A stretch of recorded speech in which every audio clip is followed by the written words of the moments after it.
Hi, welcome to this ECIST podcast on improvements that have been made following an accelerated system-wide discharge event. My name is Karen McCracken and I'm an improvement manager with the Emergency Care Intensive or Improvement Support Team. And I'm delighted to be joined by a range of individuals from the health and social care system that covers the North and the North East Lincolnshire surrounding areas, who are going to take us through their experiences of undertaking a system-wide accelerated discharge event and their journey to date. I think, first of all, I'm going to ask Claire, actually, why you undertook the accelerated system-wide discharge event and actually what it was.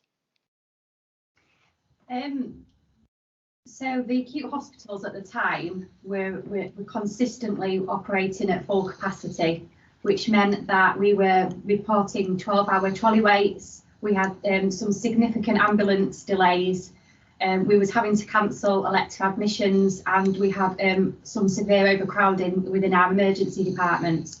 So through the local A&E delivery board, we was directed to take some urgent action, and they supported the system to pull together a system-wide accelerated discharge event with our system partners. Okay, thanks Claire. Wendy, obviously you're here representing, let's say, the wider system players outside of the acute trust. How did you feel when that request was made? Did you think, oh, here we go again, or great, we can do this? How did you feel and your colleagues? Yeah, I thought it was a great opportunity for us to actually look as a whole system rather than as individual organisations about the different roles. So obviously we'd got the new discharge policy, around the discharge to assess. And I think the work then really just helped the whole system come together and focus on what we needed to do differently. But also it gave us that opportunity to look at people that had already been discharged into community, into residential placements on a short-term basis to facilitate that discharge. So it wasn't just about, for us, it wasn't just about facilitating those hospital discharges, but we actually widened that scope and did a discharge event at the same time around people in community settings. So it was a real opportunity to develop a different way of doing things. Okay. So Ab, I understand that you are or were appointed as one of the strategic leads for this event and the subsequent improvements that have been made. In the world of COVID, how on earth did you undertake a system-wide accelerated discharge event that covered all bed-based services, both in the acute hospitals and in your wider community beds? How did you go around it? It was challenging. But we all knew as a system that doing nothing is not an option. So I think we had that opportunity to work together with support from ECIST, with yourself, Karen, to literally try to be fully compliant with the discharge policy. We needed to really look and re-review our beds, both in the acute and in the community, to understand that the appropriate patient remain in those beds with the home first mindset. So we planned it in a way to also inform us of the themes that it could help us building into improvement plan to support the discharge further along the line. So in a way, we had the option of do nothing, which wasn't an option, as I said, or we could take the challenge and in an interim and longer term improve our length of stay. And I'm pleased to say that we have come a long way, despite the fact that we've got a long way to go, but already as a system we have achieved really huge positive steps in terms of our length of stay around our stranded and super stranded patients, and in terms of effectiveness of our board rounds. Great, thank you, Ab. So, Dr. Qureshi, I understand that you were the appointed clinical lead for this event, and you remain the clinical lead for the subsequent improvements that are being made following the event. But if I could just come back to the actual system-wide accelerated discharge event itself. Yeah. It was about identifying at that time patients who did not have a criteria to reside in an acute hospital bed, and actually indeed in the community beds, and then to try and facilitate their discharge. Obviously, Dr. Qureshi, I understand that you couldn't do that single-handedly. So yeah. How did you go around? How did you tackle your consultant body and your clinicians to actually, because you did it across 2 acute hospital sites, both with functioning A&Es. Actually, you did it across 3, if I recall.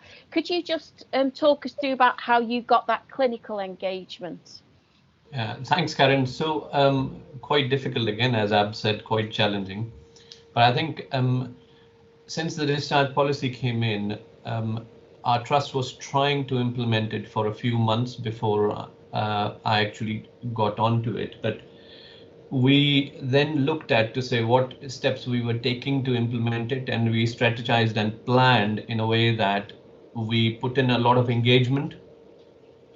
And the bits that's most important about national guidance or national policies are a lot of people on ground won't be aware of them because they don't, as part of their regular clinical work during daytime, they're not aware of what national policy has been implemented unless actually they look through it. So even when you get this in an email, people don't, read the whole document, which is, how many pages worth. So the salient features are the ones that were very important to convey to individuals who are clinicians, and that required a lot of engagement. So we did set up engagement sessions with people that would be clinical staff mainly, and we were targeting that within the secondary care bit as well as the primary care and social care. The important bit with that was when we planned to actually do the events, it was all teamwork. I mean, no individual can do this bit. It's not possible. It's just, I mean, you can just might as well sit in your seat and just not do anything. It has to be system-wide. It has to be teams. So we actually set up various teams in the settings. So we set it up in secondary care. We have 3 hospitals, so there were 3 teams in the secondary care. Then there were 2 teams in the community for North Links and then Northeast Lincolnshire. And they all consisted of a clinician, therapy, social worker, managerial person, an operation type person, and somebody to scribe and manage as well. Obviously, tea and coffee was included as well. Essential. Essential. So, and then what we did is we did, a single word that would help is board rounds.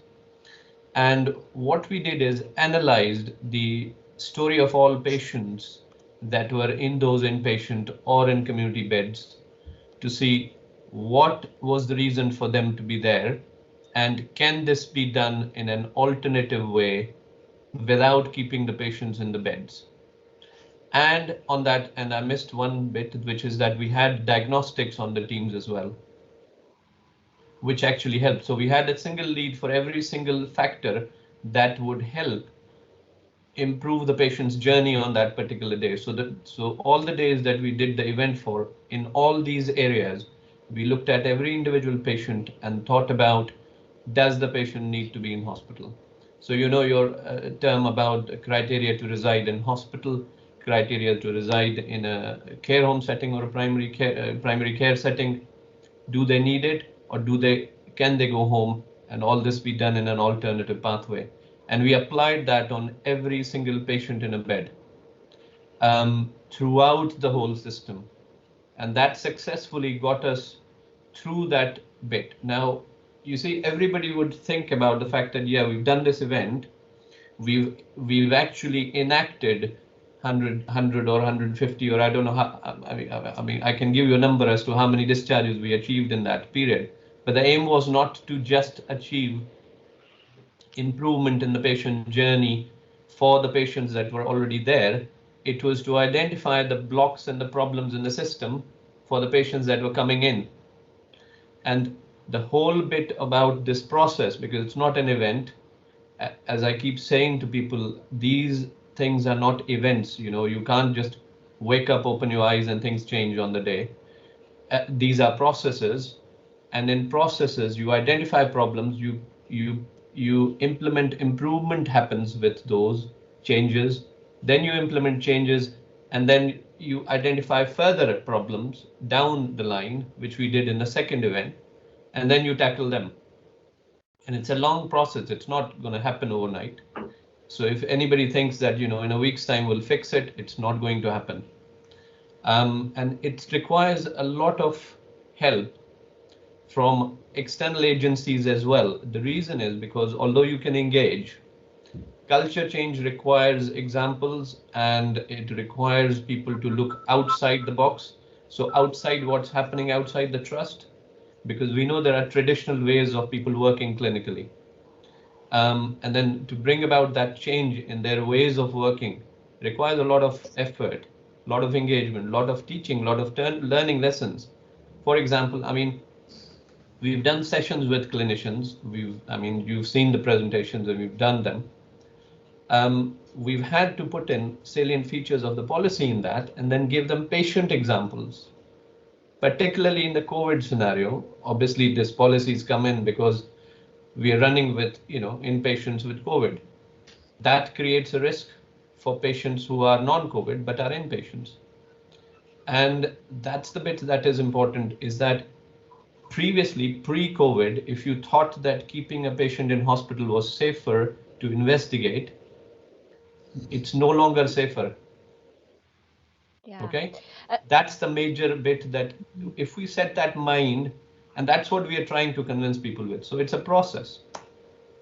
Thank you for that, Dr. Qureshi. And that, I think, speaking as you are as a clinician, as the clinical lead for this, I think that has been your energy throughout all of this, is to get that consultant body on board with it's about the why bit, about, you know, it's not good to keep patients in hospital any longer than is needed. And I think what I'm hearing from you all is that through the system-wide accelerated discharge event that you did collectively, there was recognition that it wasn't just a one-trick pony exercise, that actually we've done this, we've created capacity in the hospital, now we can get back on and do our day jobs. That actually that was your first step onto your improvement journey as a system. So if it's okay, I just want to move us along from the events that you did, and talk about there were clearly themes that came out of that, and I want to just explore some of the headline themes and what you actually did about it. So Claire, as the system operational manager, following the events, what were the top three themes as a system that you did agree to work on and that you needed to address rather urgently? So as a system, I think after we sort of sat down and analysed everything that came out of the two events, the top three themes that we agreed as a system were a priority for us to focus on were the quality of our discharge to assess forms and their submission, effective multidisciplinary board rounds, and sort of the education and knowledge at ward level to enact a safe and timely discharge. So enabling the wards to have that level of knowledge to understand the full process. And that's what we agreed as a system going forward would be our key priorities. Thanks for that. And Wendy and Lisa, can I just bring you in? Because obviously those actions were very specific to the acute trusts, but were there any actions that, as the strategic leads for both North and North East Lincolnshire wider health and social care support services, were there any specific things that your teams took away from the events and that you enacted change with following the events? Wendy, if I could come to you first, please. Yeah, I think we certainly at the North Lincolnshire end had to look at how we actually worked with our community health colleagues, and we became much closer in working together for that home first response, community response. So actually developed a combined hub so that they all the discharge to assess people that had been identified in hospital would go to one point, and either health or social care, there would be a decision made at that point around which pathway people needed to follow and who was going to take the lead and allocate those case managers. And that before had not really happened. It generally went one and there was no sort of conversation. So that has really helped those discussions and making sure that the right people are there to support the people once they return home, whether that be therapy nurse or social care. And I think just the level of trust then that's developed from that and people sharing that knowledge and understanding, I think they've moved tremendously around how we work together in that, and also focusing on people that had been discharged into community beds. So people tended to stay for long periods of time because people moved on to the next discharge from hospital, and actually now we've got a clear process to follow those people up as well and get a more timely step down back to home wherever they can, with a much more better focus on that home first, rather than relying on a bed-based service all the time. So things have moved tremendously with different systems and processes being put in place so that we can respond over that 7-day period to people coming home. Mm-hmm. Great, thank you for that, Wendy.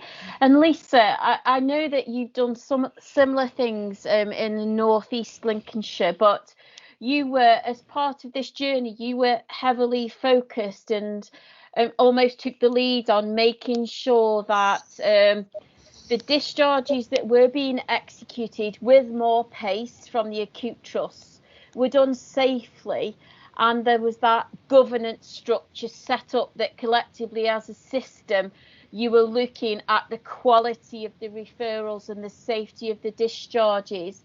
Is there anything that you would like to share with the audience that will be watching this about any advice that you could give the wider audience, Lisa? Yeah, as you've rightly said, Karen, the key thing for us was not about the quantity of the information, but the quality that came through. So working with, under an MDT process, what is that key information that you would need to make a safe discharge, but also a safe decision on whether that would be home first or into a rehab. And, you know, I'll be honest, it took a bit of trial and error for some of those, but that's all part of the learning process.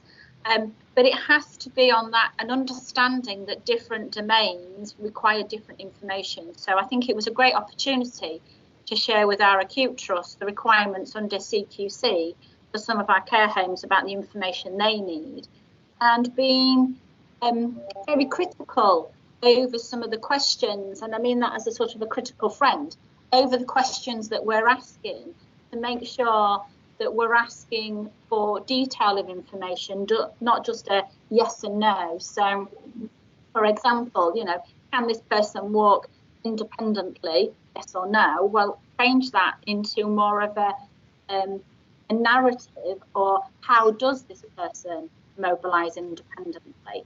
So actually you're getting a lot more of the content down rather than just yes or no answers. Yeah, thanks for that, Lisa. I think that's really good advice. And Ab, if I could come to you with your hat on as the Deputy Chief Operating Officer of an acute hospital that covers 3 sites, and obviously day in, day out, you're dealing with the the risks, the current risks, the overcrowded A&Es. I think clearly our audience is hearing how you collectively as a system have come together and are working together to undertake the most safe and timely discharge of patients from that acute trust and in your wider beds, to help reduce those pressures on your acute hospitals, but also to try and get patients home or in a better environment than an acute hospital as soon as you can. But Abs, as the Deputy Chief Operating Officer, what difference have these improvements made to the acute hospitals so far? Huge difference, Karen, in terms of patient safety and patient patient experience.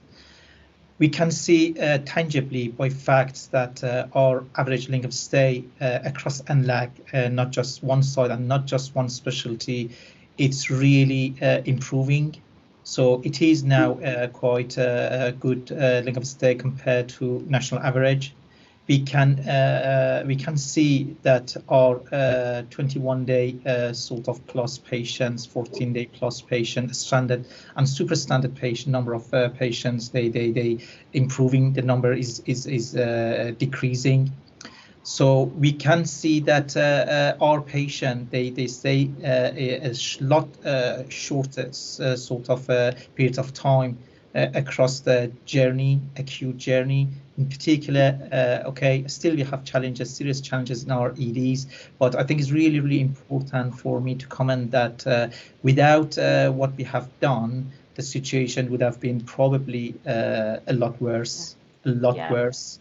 So the fact that we are able to provide a level of flow out of our emergency department to make sure that our patients they effectively and swiftly and smoothly they flow into most appropriate setting, more appropriate pathway that assure us that we don't put our patient at unnecessary risk, and we provide quality care to our patient what they deserve. So in terms of our workforce, at the same time, it's been extremely important, given the fact that COVID is unprecedented challenge. We have numerous of our staff, in particular doctors and nursing, that they are in isolation, self-isolation, sickness, etc. So it's a challenge across our country for all acute trust, and by improving the patient flow, by reducing length of stay in a way, we have created capacity. Hence, we are able to assure ourselves that we provide, in terms of workforce, we have a safer level of workforce in provision of care. Thank you, Ab. And if I could just have one last question, and that's to you, Dr. Qureshi. As obviously a senior acute physician, when I first came into your system, I heard a lot of frustrations by frontline staff of their perceptions about how difficult it was to discharge a patient out of your hospital. And I just would like to know, from with your hat on as an acute medical physician, has anything changed? Does it feel like anything's changed for you and your colleagues, Dr. Qureshi?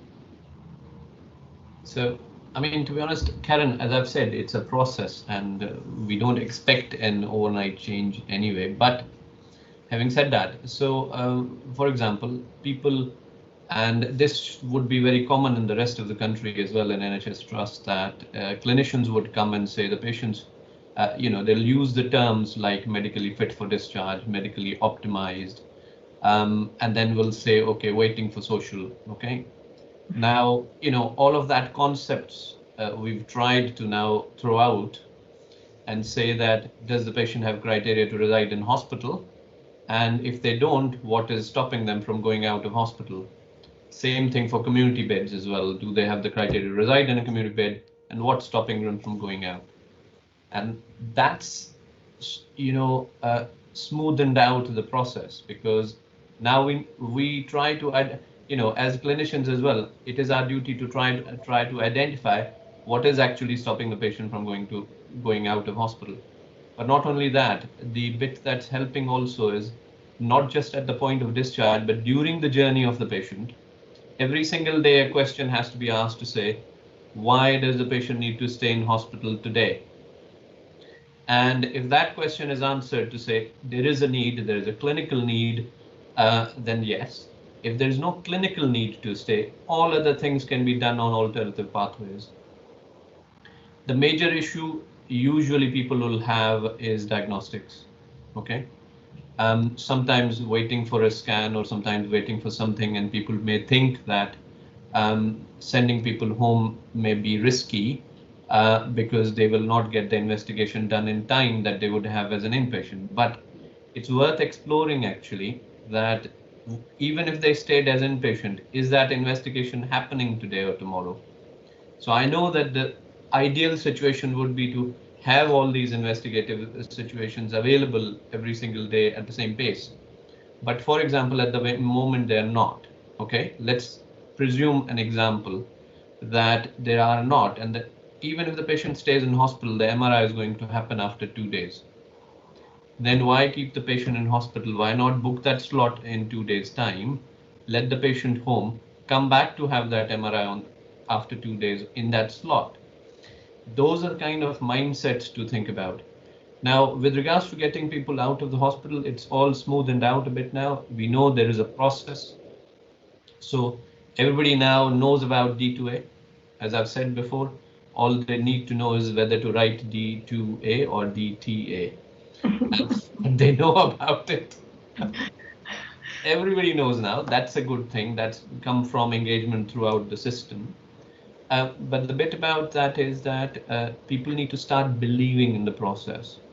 So you would see that some of our colleagues will come to me and to Claire as well, and sometimes we get personal emails about patients. These patients are needing these things done. What are you doing about it? What we this is a good thing about the whole thing being a system-wide approach is that no individual can make a difference, really, to be honest. We have to have a system, and let's say tomorrow we don't exist, the system has to exist. All right, and that's what we work towards. It's not Dr. Qureshi doing it or Claire doing it or Abdi doing it. It's the whole system in the health and social care doing it, and that is how it will deliver. So it has smoothened out. Things are moving quicker. Yes, there will still be blocks because of communication, because of engagement, because some people may not understand the system. There will be locums, there will be nursing shifts that will be covered by agency. There will be, so all those variations are part of the work in NHS anyway. And the key is to not get frustrated all the time about that, because that bit comes with this. You won't be 100% correct as long as you are better and you keep our patients safe. That's really it. And I think that's a good point to end on. That in summary, you did 2 system-wide discharge events in December and January. Then it started heating up with COVID and your admissions went up. But despite that, collectively, you still got together as a system and worked through some of the themes to the point that now where you're at, this is almost becoming business as usual for you, but still looking at the themes and acknowledging that this is a journey that you're on. So I think I would really like to thank you for your participation on this podcast, and I'm sure that we'll speak again. So thank you. Thanks, Karen. Thank you. Thanks, Wendy. Thanks, Claire. Thanks, Ab. Thanks, Lisa.